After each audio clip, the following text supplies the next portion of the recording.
اہل حدیثوں پر آئے حیات تنگ ہو گیا۔ میں نے بہت عرصہ پہلے مظفر آباد کے علاقے میں، یہ 1991 کی بات، اس وقت آزاد کشمیر یونیورسٹی کے اندر میں پڑھتا تھا، وہاں میں نے ایک اہل حدیث کو دیکھا۔ میں نے زندگی میں پہلا اہل حدیث دیکھا، اس سے پہلے میں نے اہل حدیث نہیں دیکھے۔ اس اہل حدیث کو میں نے اس حالت میں دیکھا کہ اس کا بازو ٹوٹا ہوا ہے، بازو ٹوٹا ہوا ہے اور خون آلود ہے اس کا دایاں بازو، اور اس حال میں وہ کھڑا ہے، کھلی جگہ پر نماز پڑھ رہا ہے۔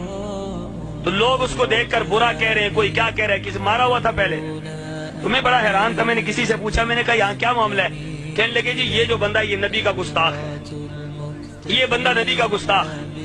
تو میں نے دیکھا وہ بڑا پرسکون کھڑا ہو کر نماز پڑھ رہا ہے۔ تو جب اس نے ہاتھ پکڑ کر اس طرح باندھا ہوا تھا، عام طور پر تو ہاتھ ایسے باندھے جاتے، اس نے پکڑ کے ایسے باندھا ہوا تھا۔ تو میں نے یہ سمجھا کہ یہ بندہ، اس کا ہاتھ ٹوٹا ہے، اس وجہ سے اس نے پکڑا ہوا ہے۔ لیکن جب وہ رکوع میں گیا تو اس نے ٹوٹا ہوا ہاتھ اٹھایا ایسے اور رفع دین کرنے کے لیے نیچے کر دیا، اسے رکوع میں چلا گیا، رکوع سے اٹھا، پھر اس نے ہاتھ ٹوٹا ہوا اٹھایا اور پھر اس طرح اس نے نیچے کر دیے۔ پھر اس نے سجدہ کیا، نماز سے فارغ ہوا۔ لوگ اس کو مار رہے تھے، کسی نے ادھر سے تھپڑ مارا، کسی نے ادھر سے تھپڑ مارا۔ اس کا ٹوٹا ہوا ہاتھ، ہڈی بالکل اس کی لٹک رہی تھی، اس کیفیت میں وہ اپنے ہاتھ کو پکڑ رہا تھا اور ساتھ ساتھ وہ کہہ رہا تھا اتقتلون رجلا ان یقول ربی اللہ، اتقتلون رجلا ان یقول ربی اللہ۔ اہل حدیثوں وہ یہ بات کہہ رہا تھا، کیا تم ایسے بندے کو مار رہے ہو جس کا جرم یہ ہے کہتے اللہ میرا رب ہے، میرا جرم یہ ہے کہ اللہ میرا رب ہے۔ میں نے لوگوں کو پیچھے ہٹایا، میں نے کہا ذرا آپ پیچھے ہٹے، میں ذرا پوچھنا چاہتا ہوں یہ کیا کہنا چاہتا ہے۔ میں نے اس سے پوچھا، میں نے کہا تو کون ہے؟ مجھے کہنے لگا میں اہل حدیث ہوں۔ میں نے کہا آپ کا یہاں تعارف کیا ہے؟ کہنے لگا ہمارا تعارف یہ ہے کہ میں علامہ احسان الہی ظہیر شہید کے شہر سیال کوٹ کا رہنے والا ہوں، اور میں نے ان کے ہاتھوں پر اہل حدیث مسلک کو قبول کیا ہے۔ نعرہ تکبیر، مسلک کے حق اہل حدیث، علامہ تیرا قافلہ،